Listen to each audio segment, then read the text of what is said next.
Saat ini kita telah menikmati kemerdekaan Indonesia.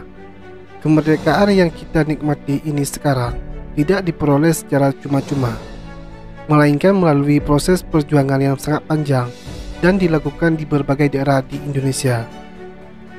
Di Bali, telah terjadi beberapa kali proses perjuangan melawan penjajah di beberapa tempat.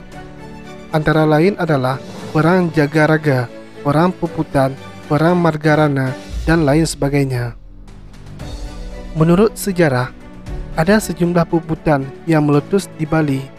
Namun yang terkenal dan termasuk hebat terdapat sekitar 2 puputan. Yang pertama adalah Puputan Jagaraga yang dipimpin oleh Kerajaan Buleleng melawan imperialis Belanda. Dan yang kedua adalah Puputan Margarana yang berpusat di Desa Adeng, Kecamatan Marga, Tababan, Bali.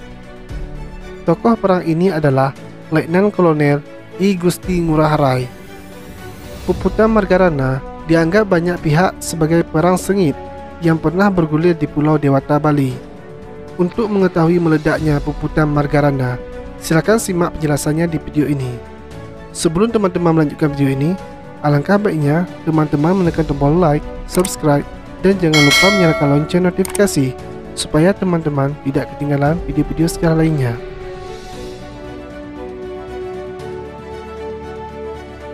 Puputan adalah tradisi perang masyarakat Bali. Puputan berasal dari kata puput.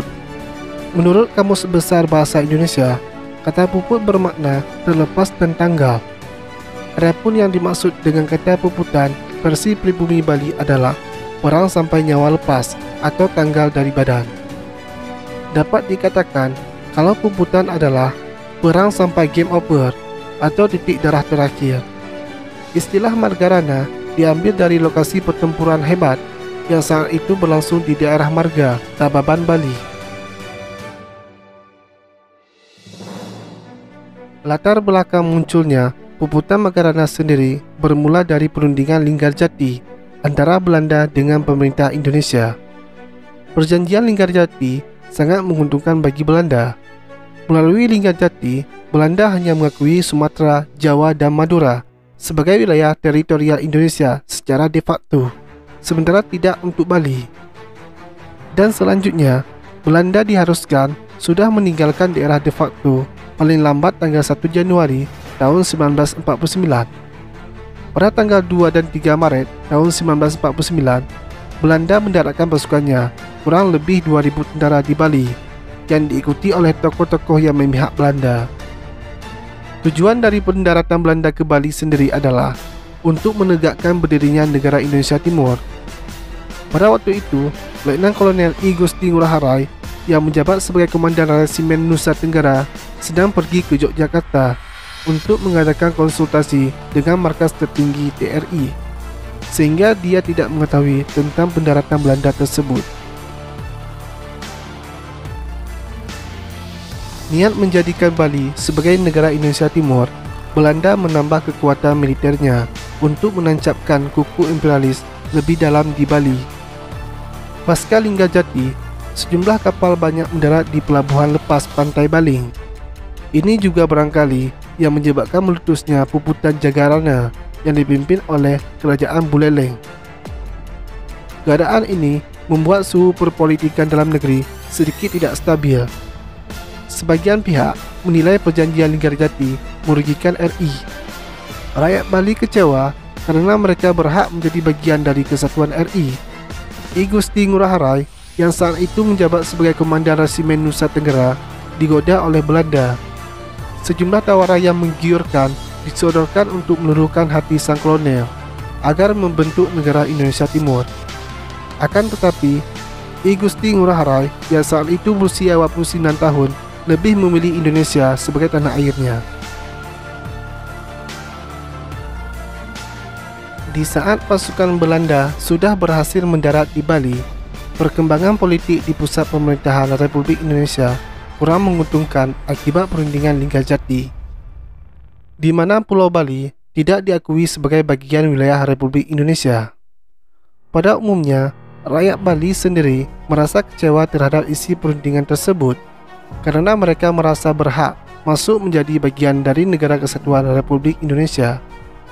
Terlebih lagi, ketika Belanda berusaha membujuk Letnan Kolonel I Gusti Ngurah Rai untuk diajak membentuk negara Indonesia Timur.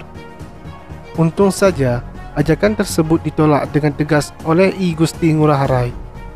Bahkan dijawab dengan perlawanan bersenjata pada tanggal 18 November tahun 1946. Pada saat itu, I Gusti Ngurah Rai bersama pasukannya, yaitu Ciung Wanara, berhasil memperoleh kemenangan dalam penyerbuan ke Tangsi Nika di Tabanan. Karena geram, kemudian Belanda mengerahkan seluruh kekuatannya di Bali dan Lombok untuk menghadapi perlawanan I Gusti Ngurah Rai dan rakyat Bali.